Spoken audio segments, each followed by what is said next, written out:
Hi guys, once again I am back. അപ്പം ഞാൻ ഇന്നിവിടെ ഉണ്ടാക്കാൻ പോകുന്നത് ഒരു സ്പെഷ്യൽ ചിക്കൻ കറിയാണ്. ചൂടായി വന്ന എണ്ണയിലേക്ക് കടുക് ഇട്ടു, കറിവേപ്പില ഇട്ടു, സവോള ഇട്ട്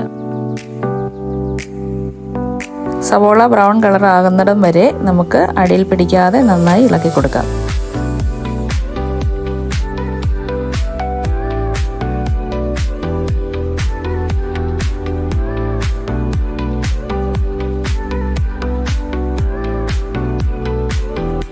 ഇത് ഏകദേശം ബ്രൗൺ കളറായിട്ടുണ്ട്.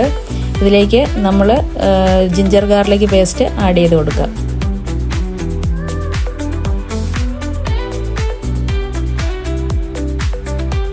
ഇനി ഇതിലേക്ക് നമുക്ക് മസാലകൾ ആഡ് ചെയ്ത് കൊടുക്കാം. മല്ലിപ്പൊടി, മുളക് പൊടി, മീറ്റ് മസാലയാണ് ഞാൻ ചിക്കൻ പൗഡറിന് പകരം ആഡ് ചെയ്ത് കൊടുക്കുന്നത്. നമ്മൾ ആഡ് ചെയ്ത് കൊടുത്തിരിക്കുന്ന ഈ മസാലയൊക്കെ നന്നായിട്ട് മിക്സ് ചെയ്യുക. ഇനി ഇതിലേക്ക് നമ്മൾ മുളകും ഉപ്പും മഞ്ഞളും ചേർത്ത് പുരട്ടി മാറ്റി വെച്ചിരുന്ന ചിക്കൻ ഇതിലേക്ക് ആഡ് ചെയ്ത് കൊടുക്കാം.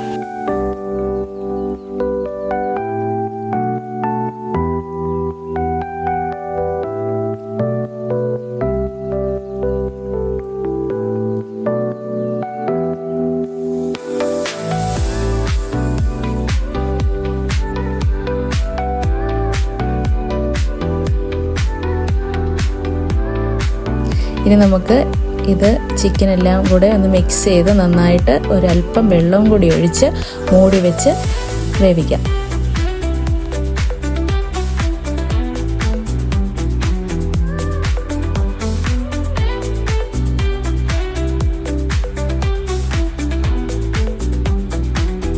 ചിക്കൻ വെന്ത് വരുന്ന സമയം കൊണ്ട് നമുക്കൊരല്പം കപ്പ വേവിച്ചത് റെഡിയാക്കാം.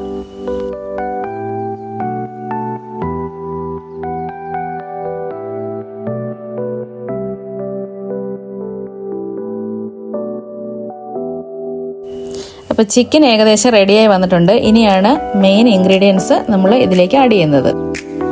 ഇത് 1 കപ്പ് തേങ്ങാപ്പാലാണ്. ഇത് ഒഴിച്ച് നമുക്കൊരു 10 മിനിറ്റ് ഒന്നുകൂടി മൂടി വെച്ച് ചിക്കൻ റെഡിയാക്കാം. അപ്പോൾ തേങ്ങാപ്പാലിനകത്ത് നമ്മുടെ ചിക്കൻ കറി നന്നായിട്ട് കുറുകി ചാറൊക്കെ നല്ല അടിപൊളിയായിട്ട് വന്നിട്ടുണ്ട്. ഇനിയാണ് മെയിൻ രുചിക്കൂട്ട്. ചേർത്ത് കൊടുത്തിരിക്കുന്നത് നട്ട്സാണ്.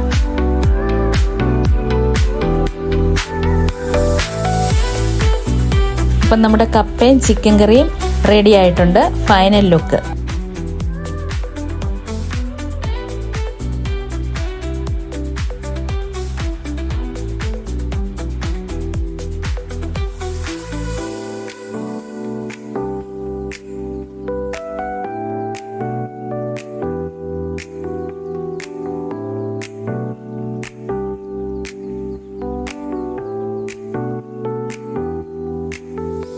ഞാൻ പ്രതീക്ഷിച്ചതിലും അപ്പുറമായിരുന്നു. നല്ല അടിപൊളി ടേസ്റ്റാണ്. നിങ്ങൾ ഒരിക്കലെങ്കിലും ഇതൊന്ന് പരീക്ഷിച്ച് നോക്കുക.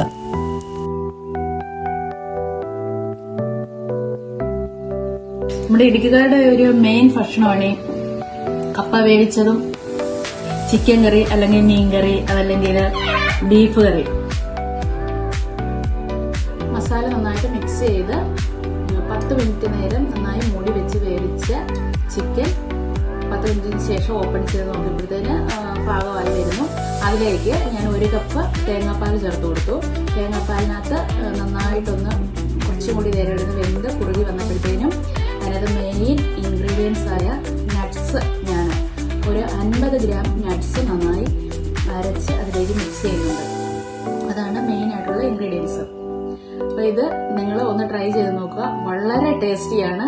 അപ്പോൾ കുറച്ച് ഗ്രേവി കൂട്ടിയാണ് ഞാൻ വെച്ചിരിക്കുന്നത്. കാരണം കപ്പ കഴിക്കാനായതുകൊണ്ട് കുറച്ച് ഗ്രേവി ആവശ്യമായതുകൊണ്ട് അങ്ങനെയാണ് വെച്ചിരിക്കുന്നത്. നല്ല അടിപൊളി സാധനമാണ്. ഒറ്റ തവണയെങ്കിലും നിങ്ങളിത് ട്രൈ ചെയ്ത് നോക്കണം. വളരെ ടേസ്റ്റ് ആയിട്ടുള്ളൊരു ചിക്കൻ കറിയാണ്. ഇതിന്റെ പുതിയ ചാനലാണ്.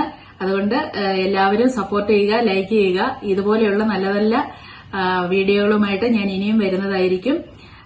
എന്തെങ്കിലും പോരായ്മകൾ ഉണ്ടെങ്കിൽ നിങ്ങൾ കമന്റായി രേഖപ്പെടുത്തുക. നന്ദി, നമസ്കാരം.